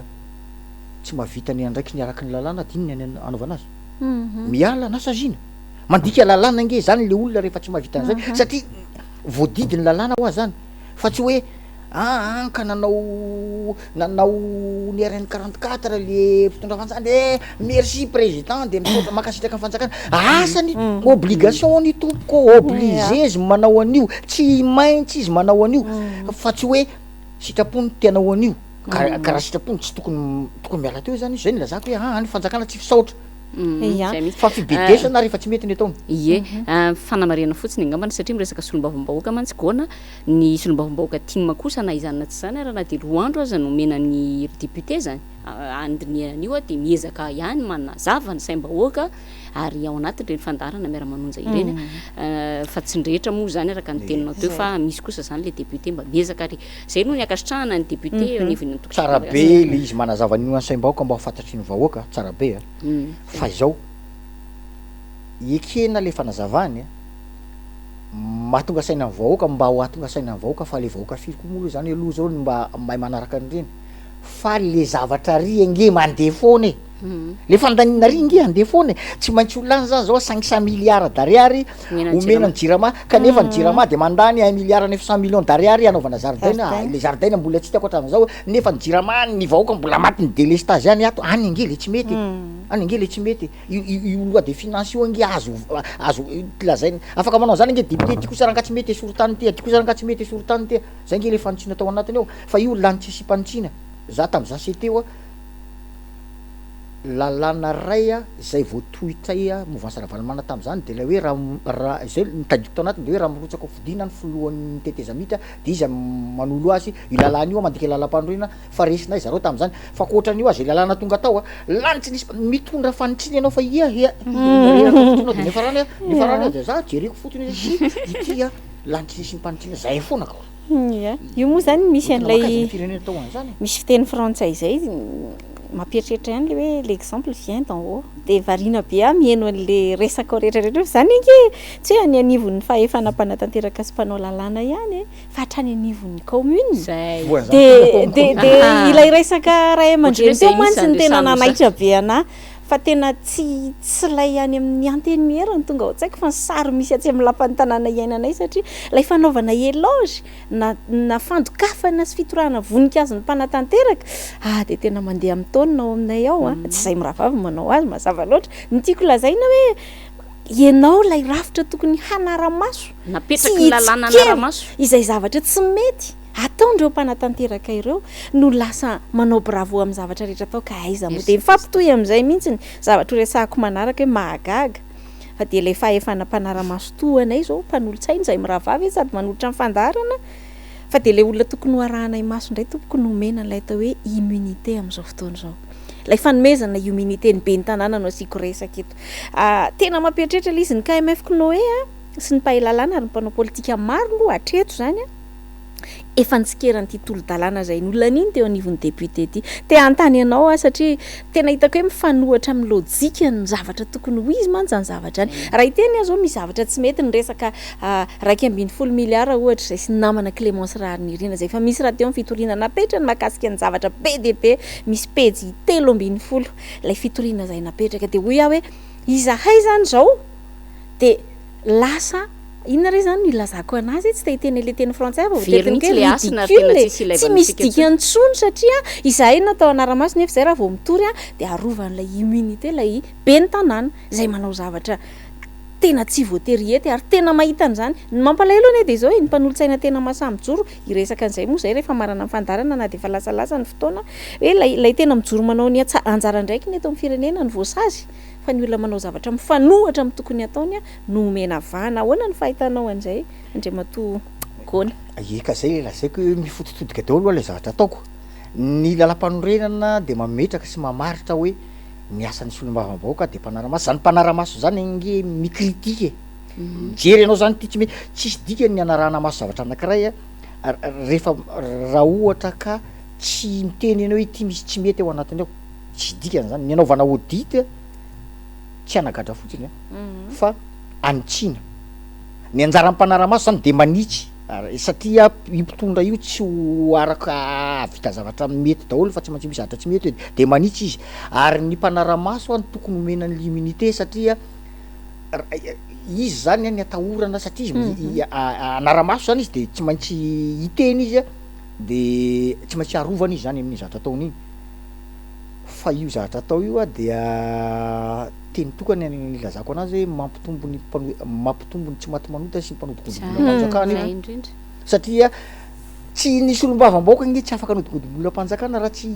etiko manahirana be fa hoe misy an'le vola inona le mena par district de lasa mpitantana koa nisy olom-bavam-bahoaka fa ianareo any amin'ny commune angambany tsisy vola tatanareo ao fa ny maire ihany ny tatam-bola zay indrindra ka ny olona tsy tatam-bola tsy afaka manao détournement fa le mitatam-bola manao détournement ka raha izy manao détournement zany hotorinareo ohatra zao izy fa hita hoe affaire-ny SMDG fa soa ihany alohany a fa efa lalàna tsy rétroactif fa nareo fa tamapetraka miloha de ho hitatsika ao hoe ho ampiariny koa hoe zay principe na non rétroactivité de la loi zay sa de hoy izy hoe eka fa misy an'ity fiarovana azy fa amiko de mampitombo ny tsy maty manota sy ny mpangala bola mpanjakana ka de asany ozy le namako any Moramanga zay zany natao le namako any Moramanga no vazivazy tamiko izy hoe tena andeha rotsaka maire zoky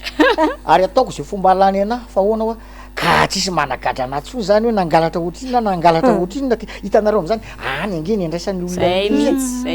tonga de any zavatra ratsy oatra zany ny andraisany azy de za zany de za zany azo ovana foana ny lalàna zato de efa mieritreritra hoe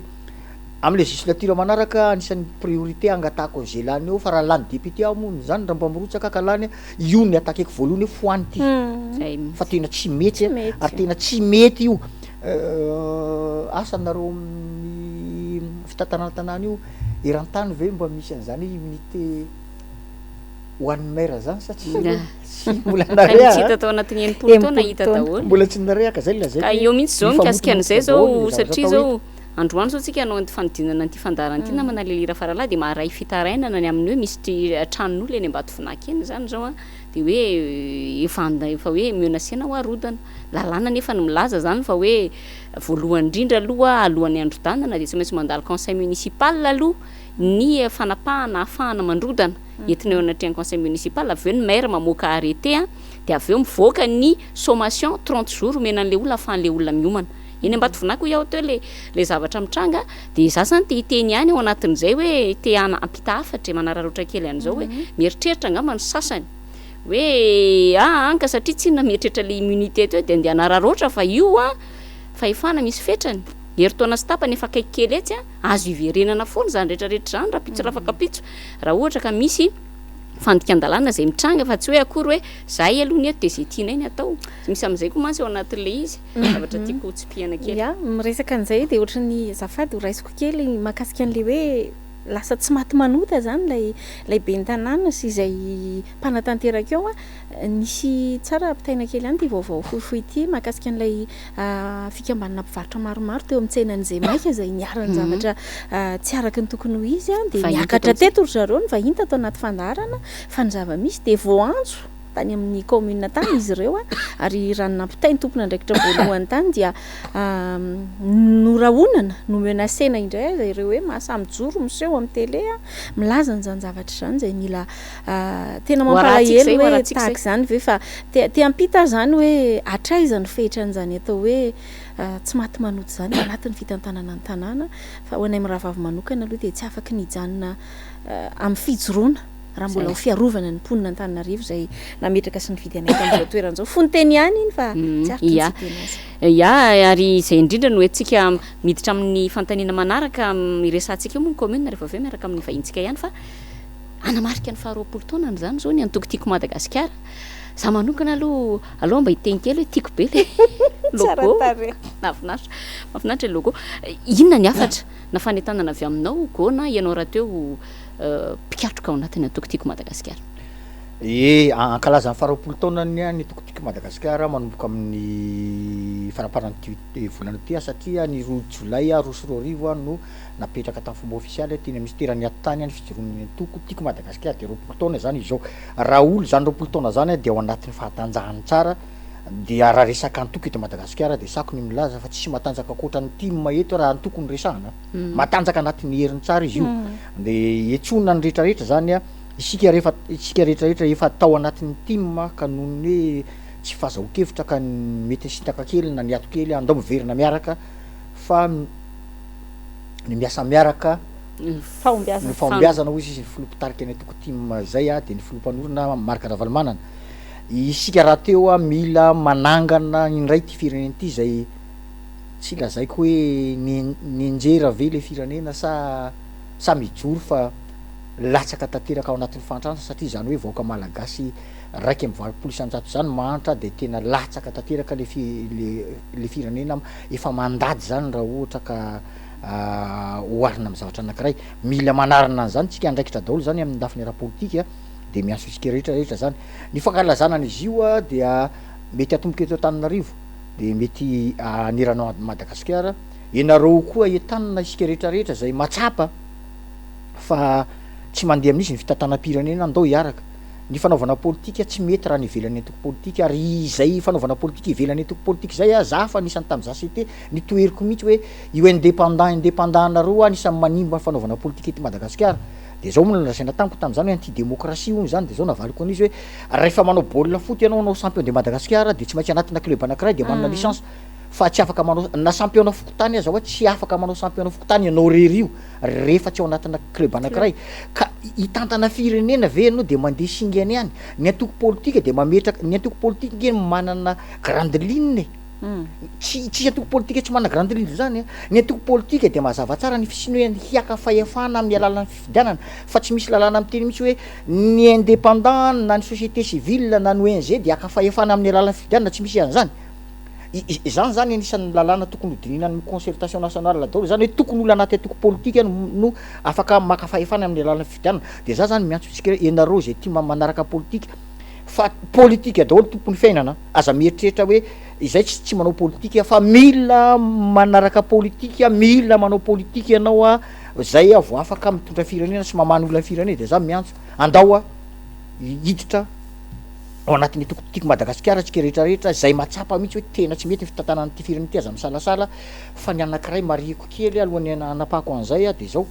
gaga ihany ahako a fa rehefa nivory momba an'io fankalazana io zahay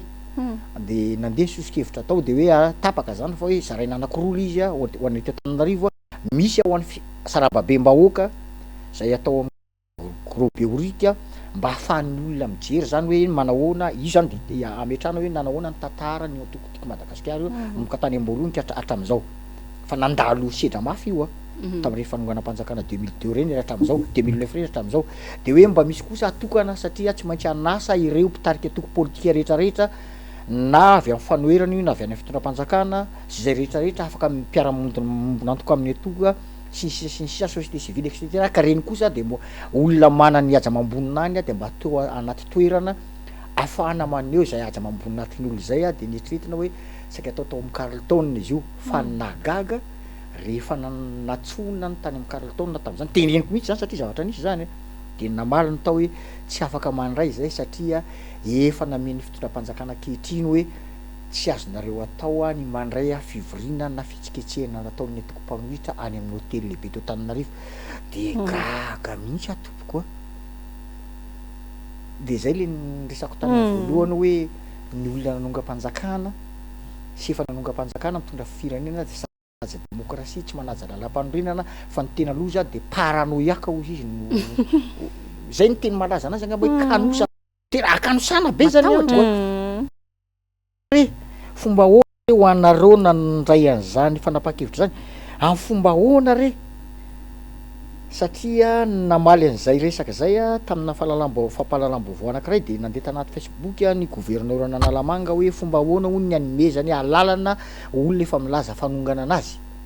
de zao ny amaliko anazy re matoky gouverneur fomba hoana kaya ny afahan'ny tiako Madagasikara manongana anareo anatin'ny tapakandro zay any anatina hôtely Carleton ankalaza faharoapolo taonany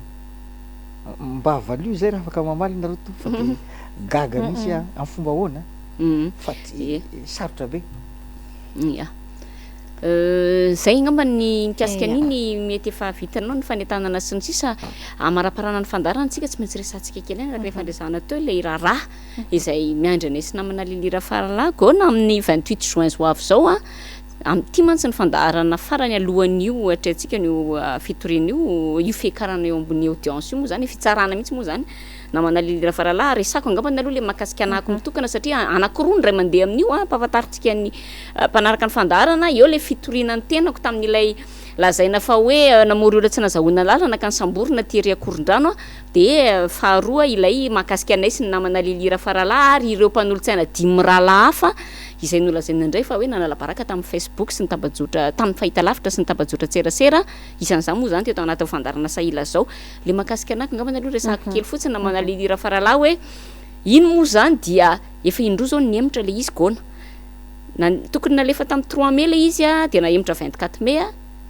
dia avy eo tonga teny 24 mai a dia nahemotra indray ho amin'ny 20 jona zay zany le izy lazaina ao anatin'izay fa dia hoe tamin'ny voalohany tsy tonga mipitory faharoa indray dia hoe mbola tsy navita ny conclusion ny direction ny législation et contentieux eo anivon'ny présidence izay raha tsy diso a dia zay zany le zavatra mitranga zany hatreto aloha zany mikasika an'iny raha hitorinana iny zany dia asa aloha zany aloha anahoana indray amin'io fitoriana amin'io fiakarana amin'ny 28 juin io fa ny zavatra atao zany angambany amafisiko rehefa aveo ny antso ataontsika sy namana le hira faralahy hoe maninona ny mpitory tsy tonga nefa na mitory inona ny atahorana zany tonga dia atreo le izy dia ohatran'izay satria manjary lasa ohatran'ny hoe sanatriaviny vava hoe fampitahorana ve no eritreretina fa izahay kosa aloha tsy matahotra satria zay tsy nanao ratsy zay le izy hoe ny teny zao teo namana goana nisy an'iny fanamafisana angambana fampatsahivana nylay teny nataony lalatiana Rakotondrazafy fony izy tao any fanoherana moa zany ankehitriny izy ministra miteny hoe rehefa misy problème ny délestage dia za vonina mihitsy andeha hidina fa mizavatra tsy rariny ao dia rehefa zay ny midina satria mizavatra tsy rariny koa amin'le fitantanana ny tanàna ary tsara toerana no amin'izany satria mpanolotsaina ny tanàna ary tsy ny tena rery fa be dia be ireo olona mahatsapa hoe tena tsy mety le fitantanana ary zao zava-misy zao ara ve dia tena mety ara ve le fitantanana ny tanàna Antananarivo kanefa dia reny no zavatra nitranga ary tonga amin'izao audience izao ka dia antenaina fa dia hiatrika eo amin'izay zany le mpitory fa nitsika zany dia vonina ao anatin'izay le ny ampiko kely fotsiny angamba ny mahakasika an'ilay raharaha voalohany moa zany dia arak'izay hoe le raharaha Clémence Rarnirina tamin'le toyan'le fisamborana teny Akorondrano no anankiray voalohany anisany hiakatra amin'io 20 jona io fa ny raharaha faharoa indray dia ny fiampangana izay ny anarako moa no mitarika azy ny aloha indrindrany dia manaraka eo ny namana Clémence Rarnirina miampy an'izy dimy ralapa nolotsaina eo anivon'ny antokotiko Madagasikara angamba no azavaiko fohifohy ihany hoe ilay dingana efa nolalovana tao anatin'izay tsy hoe amoaka ny tsy telo ny fitsarana akory fa tsara ho fantatritsika ihany hoe nampanatsoina izahay teny amin'ny cybercriminalité teny Anosy tao aorianan'izay dia niakatra tao amin'ny parquet ary nampiandrasina tontolo andro manontolo raha tsy diso tamin'izay fotoan'izay efa tamin'ny 9 vao nampandrosoana ary dia nalefa avy hatrany tany amin'ny fampanohavana iny andro iny ihany dia niraisiny tany amin'ny fampanohavana tany amin'ny tamin'ny sivy sasany alina tany ary taorian'izay dia ny azy dimy rahalahy moa zany tsy nisy toy ny manahoana fa ho anay kosa ho anay mirahavavy dia notazomina tao anatin'ilay hoe placement sous contrôle judiciaire izay mafimafy ihany satria nisy ny hoe tsy fahafahana mivoaka ny faritra Analamanga misy ny hoe tsy mahazo mamokatra sy maneho hevitra na amin'ny tambazotra serasera na amin'ny fahitalavitra ary zay no antony tsara nyity fandarana ity tao anatin'ireny fotoana ireny fantatsika tsara fa efa fantelo ny androany no niverenany Sailas zao mazava loatra fa talohan'izay zany no nivaly izy satria hoe mandrapifaran'ilay fiafaran'ilay instruction no ivahan'izay ka dia efa nivaha moa zany le izy tiana olazaina dia tonga zany ny fotoana ity izay hiatrehana mivantana an'izany isaorana manokana ireo mpisolo vava izay nanolo tena hiaraka aminay anampy anay ary inonay fa tena hiady mafy ho an'ny fahamarinana ho tombotsoan'ny vahoakana Antananarivo fa indrindra mitodika amin'ny vahoakana Antananarivo hoe fotoana koa zao anehoana ny fanohanana raha toka fantatra reo fa ilaina ary tokony ataony mijoro amin'izany fahamarinana eo amin'ny fitantanana ny tanàna izany asa gona anakambara ho anako manokana aloha tena midera ny fahasahinareo mirahavavy maromaroa ny malagasy indrindra fa ny vehivavy renim-pianakaviana mahasamy joro mitazona ny andraikiny ary mahasamy teny zay ny lazaiko hoe ny mpanaramaso ange ao natao hiteny sy anitsy ny zavatra tsy mety dia tokony ny mpanaramaso zany nomena fiarovana fa tsy zay moa ny atenintsika fa ny arahamaso indray no omena fiarovana mba tsy ho arahamaso zany fa malalaka amin'ny ataony ihany ka eto makahirinareo mahireza fa zaho mino fa ny vahoaka malagasy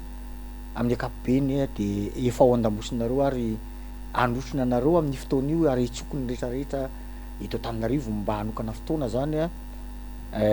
voalohany aloha hivavaka ho an'izy marahavavy satria fakahirezana angeza be ny fangatana amin'Andriamanitra amin'ny ady atrena ohatran'ireny ary faharoa izay manana fahafahana mandeha manotrona eny amin'ny fitsarana ny tongava eny za koa eto koa misarika ny tokony andraikitra amin'ny fitsarana zay mikarakara ny raharaha io mba hijery mahitsy amin'ny fotsy miangatra ary amakafakalala ametraka satria nareo mpitsara de hoe mamoaka didy a amin'ny anaran'ny conscience nareo mihitsy alohany de ny conscience nareo zany a ny tena angatahanay hoe inona ny marina de ny fahamarinana satria zay fahamarinan'zay a no tadiavina ao anatin'izy ity reto olona reto tsy hoe nangalatra akory ny sanatria nyvavaladiany lela